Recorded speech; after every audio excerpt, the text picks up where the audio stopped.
ශ්‍රද්ධාවන්ත වාසනාවන්ත පින්නතුනි පින්වත් දරුවනි බුද්ධ ශාසනයක පිරිහීම කියන කාරණාව සිද්ධ වෙනකොට ඒ බුද්ධ ශාසනයේ ඉන්න බුදුරජාණන් වහන්සේගේ ශ්‍රාවකයන්ට විවිධාකාර ලක්ෂණ දකින්න ලැබෙනවා. ඒ ලක්ෂණ තමයි ධර්මයේ ප්‍රතික්ෂේප කරන ශ්‍රාවකයෝ කියන අය භික්ෂු භික්ෂුණී උපාසක උපාසිකා ශාස්ත්‍රු ගෞරවේ නැතුව ඉන්න. ඒ කියන්නේ බුදුරජාණන් වහන්සේ කෙරෙහි ගෞරවයක් නැහැ. ඒ අය ඉස්මතු වෙන්න බලනවා. මාන්නේ අහංකාරය වගේ මේ අකුසල් බලවත් වෙන්න පටන් ගන්නවා. ඊට පස්සේ Tamanට හිතුණු දේවල් ධර්මයේ කියලා කියන්න පටන් ගන්නවා. එතකොට අර ශ්‍රී සද්ධර්මයේ අතුරුදහන් වෙලා යනවා. එතකොට එකිනෙකා ධර්මයේයි හදාගත්තු මති මතාන්තර එයාගේ අදහස් ඒ අයගේ හිතලු ධර්මයේ වශයෙන් මිනිස්සු අහනවා. එතකොට ඒ අය තුළ බුදුරජාණන් වහන්සේ කෙරේ ශ්‍රද්ධාවක් ඇති වෙන්නේ නැහැ. බුදුරජාණන් වහන්සේ කෙරේ ගෞරවයක් ඇති වෙන්නේ අර බණ කියන කෙනා කෙරේ ගෞරවයක් ඇති වෙන්න පුළුවන්. හැබැයි ඒගොල්ලන්ට බුදුරජාණන් වහන්සේ සරණ යන්න හම්බ වෙන්නේ නැහැ. ධර්මයේ සරණ යන්නත් බෑ. සංඝයා සරණ යන්නත් බෑ. මොකද තෙරුවන්ට ගරහන කාලයක් වෙන. එතකොට මහාන වෙලාවම තෙරුවන්ට ගරහනවා. ගිහි උපාසක උපාසිකාව විදිහට පෙනී සිටීම තෙරුවන්ට ගරහන තත්ත්වයට ශ්‍රාවකයෝපත් වුණාන් පස්සේ ඒ යුගයට කියන බුද්ධ ශාසනය පිරිහීමින් යනවා කියලා. එතකොට බුදුරජාණන් වහන්සේගේ ශ්‍රාවකයෝ එතකොට ධර්මයේ ඇසිරෙන එක අත්හැරලා දානවා. ශ්‍රාවකයෝ වීමේ වාසනා ගුණේ තියෙන අයත් අරවත් එක්ක හැපි ඉඳලා ඒගොල්ලන්ට ධර්ම මාර්ගය අහිමි වෙනවා. ශාසන පිළිවෙතේ පින්නතුනි අපි ධර්ම ශාසනය පිරිනකොට අපි බෙහෙවින් කරන්න ඕන කාරණාවක් තමයි මේ ධර්මයේ ඇසිරීම. කාශ්‍යප බුදුරජාණන් වහන්සේ කාලේ ඔයගේ ලස්සන සිද්ධියක් වුණා. මේ දබ්බමල්ල පුත්ත මහරහතන් වහන්සේගේ ජීවිත කතාව. හරිම ලස්සන කතාවක්. උන්වහන්සේ ඒ කාලෙත් මහාන වෙලා හිටියේ. ඉතින් උන්වහන්සේත් එක්ක භික්ෂුන් වහන්සේලා 7 නමක් හිටියා. ඉතින් මේ 7 නමම බොහොම සිල්වත් ගුණවත් භික්ෂුන් වහන්සේ. හැබැයි ඒ වෙනකොට කාශ්‍යප බුදුරජාණන් වහන්සේගේ ශාසනය ගොඩක් පිරිහිලා. ඒ කියලා කියන්නේ මේ මහාන වෙච්ච අය අධර්මචර්යාව කරනවා. දුස්සීලකම් කරනවා. අධර්මයේ කියනවා. ධර්මයේ අධර්මයේ කරනවා. අධර්මයේ ධර්මයේ කරනවා. විනය අවිනය කරනවා. අවිනය විනය කරනවා. ඒ කියලා කියන්නේ සිල්පද තවන්ට ඕන විදිහට වෙනස් කරගෙන අර බුදුරජාණන් වහන්සේගේ වචනේ බැහැර කරලා ජීවත් වෙන්න පටන් ගත්තා. කසාද බැඳගෙන ඒ වගේ අබ්‍රහ්මචාරී ජීවිත ගත කරගෙන අර සිල්වත් ගුණවත් හාමුදුරන්ටත් බයින්න පටන් ගත්තා. බණ භාවනා කරන අයටත් අපහාස කරමින් යන්න පටන් ගත්තා. හරියට දැන් අපි ඉන්න කාලේ වගේ. මොකද වුනේ අන්තිමට? පින්නතුනි අර භික්ෂුන් වහන්සේලා 7 නම කල්පනා කරා අපි කොහොම හරි ධර්මය අවබෝධ කරගන්න ඕනේ. මේ ශාසනය දැන් පිරිහෙමින් යනවා. අපිට මේ ධර්මය අවබෝධ කිරීමේ අවස්ථාව නැති වෙලා යනවා. ඒ නිසා අපි ජීවිත පරිත්‍යාගයෙන් ධර්මය අවබෝධ කරන්න ඕනේ කියලා මේගොල්ලෝ වනාන්තරයට ගත වුණා. වනාන්තරගත වෙලා මේගොල්ලෝ අදිෂ්ඨානයක් ඇති කරගත්තා. අපි මේ වනාන්තරයට ඇතුල් වෙලා අපි ධර්මය අවබෝධ කරලා මිසක් අපි එළියට එන්නේ නැහැ. බලන්න ඒගොල්ලෝ වීරිය කරපු හැටි උන්වහන්සේලා. ඊට පස්සේ මේ වනාන්තරේ විශාල ගල් පර්වතයක් තිබුණා. මේ අය ඉනිමගක් හදලා ඒ ගල් පර්වතෙන් නැගලා 7 දෙනාම කතා වුණා. අපි එහෙනම් මේ ධර්මය අවබෝධ කරගෙන 이르දි උපදවාගෙන අපි මේ ගල් පර්වතෙන් යනවා මිසක් ආපහු මේ ඉනිමගෙන් බහින්නේ නැහැ කියලා තීරණයක් අරගෙන ඒගොල්ලෝ ඉනිමග පෙරළුවා. ගලෙන් පළ. දැන් මේ විශාල පර්වතයෙන් කොහෙන්වත් බහින්න බෑ කාටවත්. ජීවිත පරිත්‍යාගයෙන් ධර්මයේ පුරුදු කරන්න පටන් ගත්තා. බණ භාවනා කරගෙන ගිය අරහත්ත්වයටපත් වෙලා විසක් මේ ඉන්න තැන් වල නැගිටින්නේ නැහැ කියලා. පින්නතුනි ටික කෙටි දවසකින්ම එක භික්ෂුන් වහන්සේ නමක් අරහත්ත්වයටපත් වුණා. 이르දි බල සම්පන්නව. උන්වහන්සේ අරහත්ත්වයටපත් වෙලා උන්වහන්සේ කල්පනා කරා දැන් මගේ කළ යුතු කාර්යය මම කරගත්තා. මම එහෙනම් දානේ ලබා ගන්න ඕන. මේ අනිත් භික්ෂුන් වහන්සේලාට දානේ ගෙනත් දෙන්න ඕන. මොකද දැන් ආහාර නැහැනේ. දැන් කෑම බීම ගන්න නැතුව තමයි මේ වීරිය කිරීම කරන්නේ. ඒකට උන්වහන්සේලා එදාගත්තු තීරණයක් ඒක. ඊට පස්සේ ඒ ස්වාමීන් වහන්සේ 이르දියෙන් අර ගලෙන් වැටලා පිණ්ඩපාත කරගෙන ඇවිල්ලා අර ස්වාමීන් වහන්සේට දුන්න අහසින්ම ඇවිල්ලා. ඊට පස්සේ ඒ භික්ෂුන් වහන්සේලා කිව්වා අපි මෙහෙම දෙයක් කතා වුන්නේ නැහැ. අපි කතා වුන්නේ කවුරුත් ඉස්සල්ලාම අරහත්ත්වයටපත් වුනහම අපිට කණ්ඩ බොණ්ඩ ගෙනත් දෙන්න. ඩෝනේ ඒ ආහාර පාන අනුභව කරලා අපි ධර්මයේ සිරිනවා කියලා අපි කතිකාවතක් කලින් කරගත්තේ නැහෙනි. ඒ නිසා ඔබ වහන්සේගේ පෙර පින් බලයෙන් ඔබ වහන්සේ අරහත්ත්වයටපත් වුණා වීරිය කරලා ධර්මයේ ඇසිරিলা. ඒ නිසා ඔබ වහන්සේ කැමති දිහාකට වඩින්න කියලා අර ප්‍රතිපත්තිය වෙනස් කරේ නැහැ. ඒතකොට අරහතන් වහන්සේ පිටත් වෙලා ගියා. ඒ ඉතුරු වෙච්ච ස්වාමීන් වහන්සේලා 6 නමින් එක ස්වාමීන් වහන්සේ නමක් අනාගාමී වෙලා සුද්ධාවාස බ්‍රහ්ම ලෝකෙ ඉපදුනා. අනිත් ඇයට එහෙම මාර්ගඵලයක් ලබා ගන්න බැරි වෙලා නමුත් අර තමන් වීරිය කරපු ධර්මයේ ඇසුරුන කුසල ඒ හේතු කරගෙන මිය ගිහිල්ලා කලුරිය කළ අපවත් වෙලා දෙවියන් අතර සුගතියේ ඉපදුනා. දීර්ඝායුෂ තියෙන සත්වයන් අතර ඉපදිලා ඒ කාශ්‍යප බුද්ධ ශාසනයේ බුද්ධාන්තරයේ අවසන් වුණාට පස්සේ අපගේ ගෞතම බුද්ධ ශාසනයේ ඒ අය ඉපදිලා අරහත්ත්වයටපත් වුණා.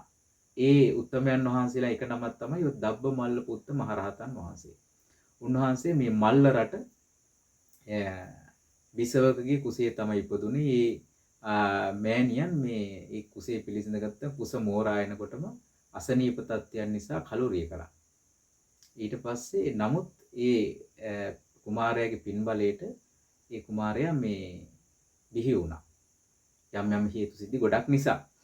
ඉතින් මේ දබ්බමල්ල පුත්ත මහරහතන් වහන්සේ පුංචි කාලේ අවුරුදු 7ක් විතර වුණාට පස්සේ බුදුරජාණන් වහන්සේ ඒ අනුපිය අඹවනේ තමයි වැඩ හිටියේ. ඒ කාලේ බුදුරජාණන් සාරිකාවේ වඩිනකොට මේ කුමාරයා දැක්කා. දැකලා කිව්වා මේ අත්තම්මට කීවේ දැන් අත්තම්මනේ හදාගන්නේ නේද? දැන් අම්මලා තාත්තලා නැති වුණාම ඉතින් කිරියම්මනේ බලාගන්නේ. එතකොට කිව්වා මෙහෙමයි මටත් මහාන වෙන්න ඕනේ කියලා. ඉතින් ඒ අත්තම්ම කැමතිලා බුදුරජාණන් වහන්සේට බාල කරා. බුදුරජාණන් වහන්සේ කිව්වා මේ බොහෝම මේ දරුවාගේ ශ්‍රමණ ජීවිතේ පළදරනවා. ඒ නිසා ගිහින් මහාන කරන්න කියලා. පළවෙනි කෙස්වැටිය කපද්දි පින්නතුනි සෝතාපන්න වුණා. ඒ කෙස්වැටිය කපද්දි අර කේසා, ලෝමා, නකා, දන්තා, තචෝ කියලා අපි අර අසුභ භාවනාවේ තියෙන කෙස්ලොම් සිහිපත් කරනවා. පළවෙනි කෙස්වැටිය කපද්දි සෝතාපන්න වුණා. දෙවෙනි කෙස්වැටිය කපද්දි සකදාගාමි වුණා.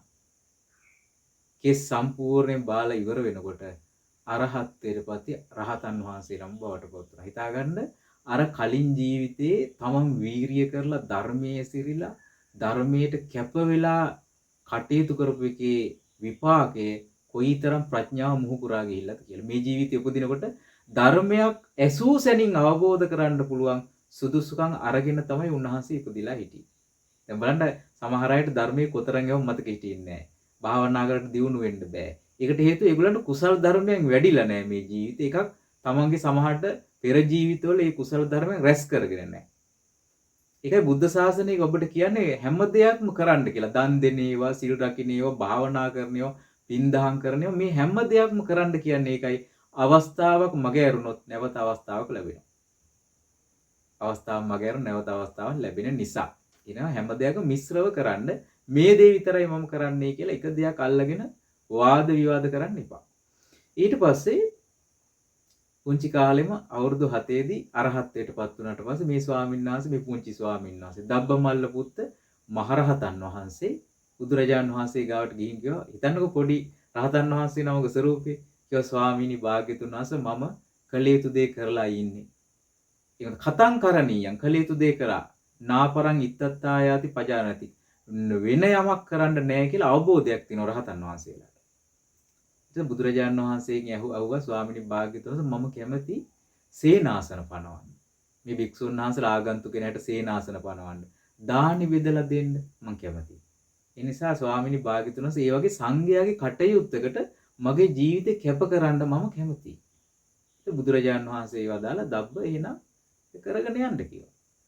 ඊට පස්සේ ඔන්න මේ සේනාසන පනවන්න පටන් ගත්තා. මේකදී හරි ලස්සන සිදුවීමක් වෙනවා පින්නොත්නි. බලන්න මේ රහතන් වහන්සේලා උන්වහන්සේලා කොච්චර මේ නියුණු සිත් තියෙන, විරාගී සිත් තියෙන, සානුකම්පිත හදවත් තියෙන උත්තමයන් වහන්සේලාද කියලා මේ කුඩා ස්වාමීන් රහතන් වහන්සේ මේ කටයුතු කරනවා කියලා බලන්න ගොඩාක් ස්වාමීන් වහන්සේලා දැන් දහස් ගණන් භික්ෂුන් වහන්සේලා ඉන්නේ. එනකොට මේ ස්වාමීන් වහන්සේ මොකද කරන්නේ? මනෝමය ශරීර එයා මවාගෙන මනෝමය ශරීර දහසක් මවන්න පුළුවන්. ඒ 4 වෙනි ධ්‍යානයට ගිහිල්ලා බුදුරජාණන් වහන්සේ පෙන්නනවා හරියට කොපුවෙන් කඩුව ඇදලා ගන්නවා වගේ මේ මනෝමය ශරීරය එළියට ගන්න පුළුවන් කියලා. එහෙම එළියට අරගෙන ඒ වගේ දහසක් මවනවා. දහසක් ඒ රූප නෑ. ඒකට තමන් වගේමයි අල්ලන්න පුළුවන්. තමන් වගේම රූප. එතකොට මේ 이르දියක් ඥානෙ උපදවගෙන හිටිය මේ ස්වාමීන් වහන්සේ. උන්වහන්සේ මොකද කරේ? අර හැම ස්වාමීන් වහන්සේත් එක්කම අර සේනාසන වලට යනවා කුටි පෙන්නන්න. කුටි වල නවාතැන් හදලා දෙන්න. කිහින් කියනවා ස්වාමීනි මේ තමයි ඇඳ. මේ තමයි වැසිකිළිය තියෙන තැන. මෙතනින් තමයි වතුර ගන්න. මේ දිශාවට තමයි පින්නපාත යන්නේ කියලා ඔක්කොම පෙන්නනවා. හැබැයි හැමෝටම පෙන්නන්න ගිහිල්ලා තියෙනවා. ඒ වගේම උන්වහන්සේ දැන් රාත්‍රී කාලේ එනවා ස්වාමීන් වහන්සේලා. රැයට එනවා පින්නපාතේ මේ කරගන්න පහවදා කියලා එනවා.